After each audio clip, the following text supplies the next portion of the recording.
ब्रह्मांड में फिलहाल पृथ्वी ही एक ऐसा ग्रह है जिस पर जीवन मौजूद है। लेकिन क्या आप जानते हैं कि इस पृथ्वी पर जीवन की शुरुआत कैसे हुई? दोस्तों, ये कुछ ऐसे सवाल है जिनका सीधा संबंध हमारे घर यानी पृथ्वी और हमारी जिंदगी से है। पृथ्वी के बनने के बाद बहुत समय तक हमारे ग्रह की सतह पर उथल-पुथल चलती रही। इस दौरान गर्म पिघली धातु और हवाएं बहती रही। ऐसे वातावरण में कार्बन पर आधारित जीवन का पन पाना असंभव था। आकाशीय बिजली और सूर्य से निकलने वाली अल्ट्रावायलेट किरणों की एटमॉस्फेयर के साथ क्रिया होने से hydrogen, oxygen, carbon, nitrogen, hydrogen cyanide का निर्माण हुआ और इस तरह धरती पर जल के भीतर जीवन की शुरुआत होने लगी। जब पृथ्वी का तापमान गिरा, जीवन की शुरुआत संभव होने लगी थी। तब पहला जो जीव धरती पर आया, उन्हें अंग्रेजी में प्रोकैरियोट कहा जाता है।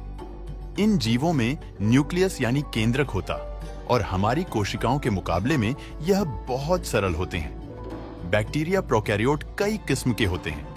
यह बैक्टीरिया वही हैं जिन्हें मारने के लिए हम एंटीबायोटिक खाते हैं। जब जीवन का आविष्कार धरती पर हुआ तो दो तरह के प्रोकैरियोट सामने आए। एक का नाम बैक्टीरिया है और दूसरे का आर्किया।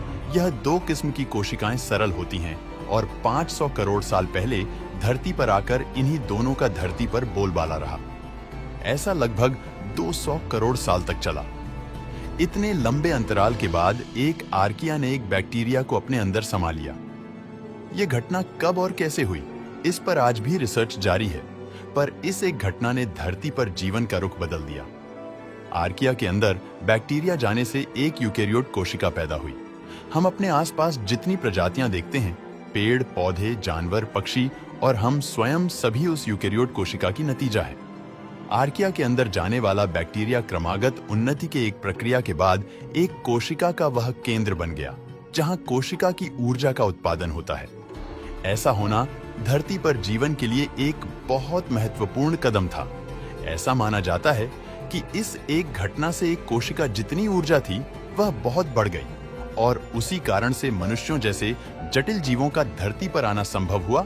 लगभग 7 करोड़ साल पहले मेक्सिको में एक उल्का पिंडा गिरा। उसके गिरने से धरती पर जो प्रलय आई, उससे जो तबाही हुई, उसका एक शिकार डायनासोर भी थे। नतीजा यह हुआ कि डायनासोर धरती से लुप्त हो गए।